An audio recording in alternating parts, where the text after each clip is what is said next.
अस्सलाम वालेकुम नाज़रीन, आसवाज़ होम कुकिंग में आपको वेलकम करती हूँ और उम्मीद करती हूँ आप सब खैरियत से होंगे। आज मैं आपके साथ चरखे की रेसिपी शेयर कर रही हूँ। बहुत टेस्टी, बहुत मज़ेदार ये चरखा बनकर तैयार होता है। ऊपर से क्रिस्पी, अंदर से सॉफ्ट और जूसी। और जिन मसालों से मैंने इसको बनाया है, आप यकीन जानिए ये बहुत ज़्यादा टेस्टी बनते हैं। तो आपने रेसिपी को पूरा देखना है। रेसिपी बहुत मज़े की है, स्किप नहीं करनी है, एंड तक देखनी है। चैनल पर नए हो तो सब्सक्राइब कर लीजिएगा। वीडियो अच्छी लगे तो लाइक ज़रूर कर दीजिएगा। तो चलें मज़ेदार सा चरखा बनाना शुरू करते हैं। चरखा बनाने के लिए यहाँ पर मेरे पास होल चिकन थी, जिसमें से मैंने 4 पीसेस करवा लिए हैं। 2 ब्रेस्ट पीसेस हैं और 2 थाई के और लेग के पीसेस हैं।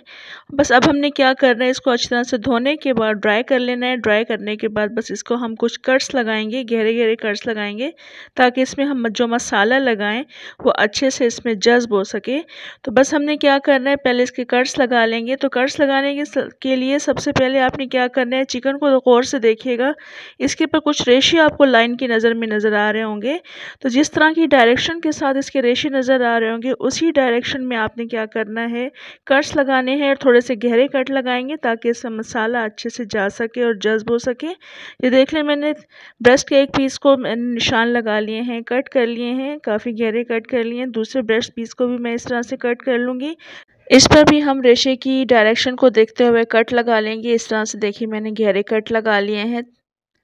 इसको मैं अब रख दूंगी साइड पर। अब थाई के पीसेस पर किस तरह से कट लगाएंगे, इसमें भी आपने रेशे को देखना है। और इस तरह की लंबी लाइनें आपको नज़र आ रही होंगी, उस तरह से आप नाइफ़ की मदद से इसको गहरे कट लगा लीजिएगा। और ये जो हड्डी वाला जोड़ है, इस पर भी मैंने थोड़ा सा कट लगाकर इसको थोड़ा सा गहरा कट लगा लेंगे। बस इस तरह से। दूसरा थाई का पीस भी मैं इस तरह से रेडी कर लूँगी, कट लगा लूँगी। थोड़ा सा गहरा कट लगाना है, मगर इसमें ज़्यादा गहरा कट इसलिए नहीं लगाते क्योंकि थाई तो वैसे ही बहुत ज़्यादा सॉफ्ट और डेलिकेट होती है, बहुत जल्दी गल जाती है। तो बस इस तरह से कट लगाने के बाद मसाला शामिल करेंगे। एक बाउल में बना लेंगे मसाला। 3 टीस्पून मैं इसमें नमक शामिल कर रही हूँ। 3 टीस्पून ही मैं इसमें पिसी हुई लाल मिर्चें शामिल करूँगी।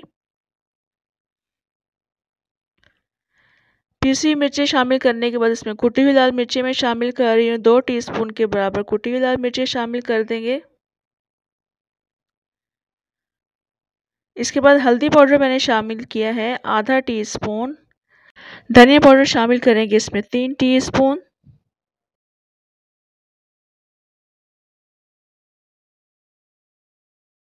जीरा पाउडर शामिल कर देंगे इसमें 3 टीस्पून।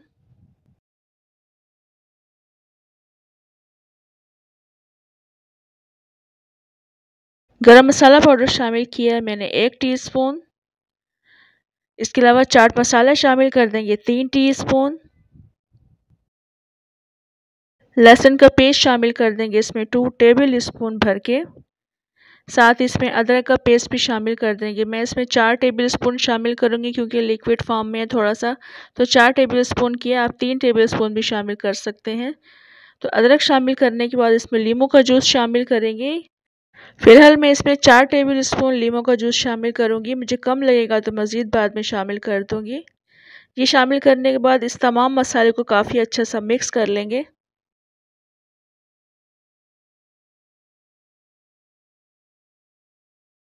यहाँ मैं मज़ीद लीमू का जूस शामिल कर रही हूँ। तकरीबन 1 से 2 टेबल स्पून मज़ीद मैंने इसमें शामिल किया है। काफ़ी अच्छा मिक्स कर लेंगे क्योंकि मुझे मसाला थोड़ा सा ड्राई ड्राई ऐसा लग रहा था, तो मैंने इसमें लीमू का जूस शामिल कर दिया। इसके बाद हम चिकन के जो पीसेस हैं उस पर ये मसाला कोट करेंगे। और ये तमाम जो पीसेस हैं उस पर अच्छी तरह से फैलाकर जो कट्स लगाए हैं उसके अंदर भी हम इसको लगा देंगे मसाले को।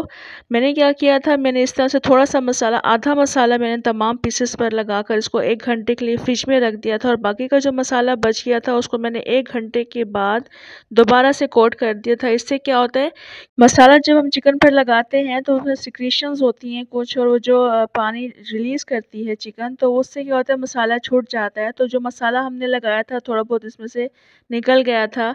तो जब 1 घंटा गुजर गया था दोबारा से मैंने इसको डबल कोटिंग कर दी थी। तो फिर मैं आपको अभी दिखाती हूँ। आधा मसाला मैंने अभी लगा दिया है चिकन के तमाम पीसेस पे, और बाकी का मसाला जो है वो मैं बाद में लगाऊंगी। तो ये मैंने अब लगा दिया, इसको मैं 1 घंटे के लिए फ्रिज में रखूँगी। बाकी की कंडीशन मैं आपको बाद में दिखाती हूँ। यहाँ पर अभी मैंने चिकन को निकाल लिया है फ्रिज से। 2 घंटे गुजर चुके हैं और आप देख रहे हैं चिकन को तमाम मसाला मैंने लगा दिया है और काफ़ी अच्छा ये कोट हो चुका है। और आप देख रहे हैं काफ़ी अच्छा इस पर मसाला जो है वो रच बस गया है। तो अब हम क्या करेंगे, इसको हम स्टीम करेंगे। सबसे पहले एक देगचे में मैंने एक पानी डाल दिया है और पानी डालने के बाद इसको हम इसके ऊपर छन्ना रख देंगे। एक बड़ा सा छन्ना मैं इसके ऊपर रख रही हूँ स्टीम के लिए, और तमाम जो चिकन के पीसेस हैं वो इस पर हम फैला देंगे। ब्रेस्ट पीसेस हम इसके ऊपर रखेंगे। जो बोटी वाली साइड है वो हम नीचे की तरफ करके रखेंगे, हड्डी वाली साइड ऊपर की तरफ करेंगे क्योंकि हमने बोटी को गलाना है। और इसके बाद जो थाई की पीसेस हैं आप वो किसी भी तरह से रख सकते हैं, वो बहुत जल्दी गल जाते हैं। तो इस तरह से हम एक दूसरे के ऊपर नहीं रखेंगे, फैला फैला कर रख देंगे तरतीब से। इस चिकन को हम आधे घंटे के लिए 40 या 45 मिनट के लिए ढककर रख देंगे हल्की आंच पर। काफ़ी अच्छा ये स्टीम हो जाएगा, मगर दरमियान दरमियान में इसको देखते रहेंगे, चेक करते रहेंगे और इनकी साइड्स भी पलट देंगे। और जो मसाला भी आप देख रहे हैं जो बाउल में रह गया था वो भी मैंने ऊपर से कोट कर दिया है। अब इसको ढककर रख देंगे। मैंने तकरीबन 45 मिनट के लिए रखा था। मैं आपको दिखाती हूँ अभी इसकी कंडीशन।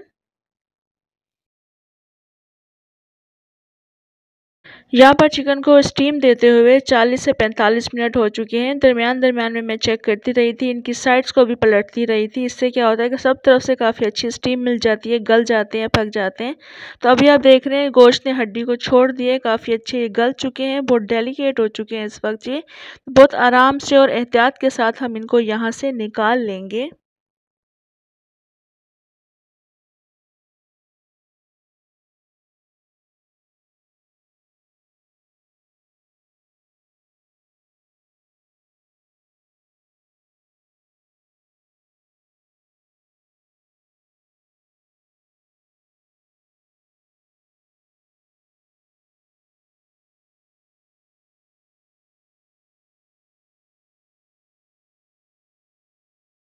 अभी ये जो मसाला आपको छन्ने के ऊपर नज़र आ रहा है, ये मसाला भी दोबारा से कोट कर लेंगे। इसको हम फ्राई कर लेंगे, और फ्राई करने के लिए आपने ऑयल को काफ़ी अच्छा गरम कर लेना है।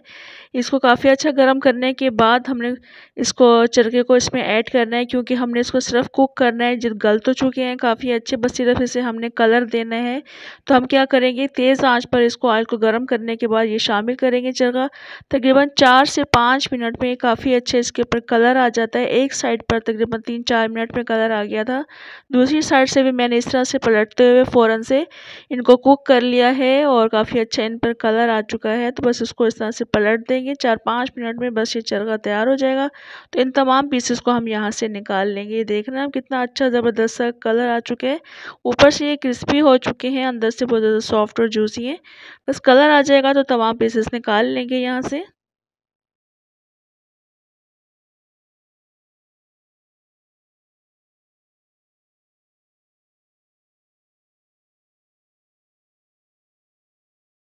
तमाम पीसेस निकालने के बाद वो जो एक पीस रह गया था थाई का, वो भी इस तरह से मैंने फ्राई कर लिया था। उसके बाद फिर इसको हम डिश आउट करेंगे। यहाँ देख रहे हैं आप माशाल्लाह ज़बरदस्त सा मज़ेदार सा चरखा बिल्कुल रेडी है। ऊपर से क्रिस्पी, अंदर से सॉफ्ट और जूसी। अपनी मर्ज़ी के रायते और सैलेड के साथ सर्व कीजिएगा। इमली की चटनी के साथ भी ये बहुत अच्छा लगता है। जहाँ आप देख रहे हैं माशाल्लाह से सॉफ्ट और जूसी मज़ेदार सा चरखा बनकर तैयार हुआ है। यकीन जानिए ये बहुत ज़बरदस्त बना था। हाईली रिकमेंड करूँगी इस रेसिपी से, लाज़मी ट्राई कीजिएगा। इंशाल्लाह आपको रेसिपी बेहद पसंद आएगी। रेसिपी अच्छी लगी तो लाइक ज़रूर कर दीजिएगा। कमेंट में लाज़मी बताइएगा रेसिपी कैसी लगी। इंशाल्लाह नेक्स्ट मज़ेदार सी रेसिपी के साथ दोबारा आऊँगी। तब तक के लिए इजाज़त दें। अल्लाह हाफ़िज़।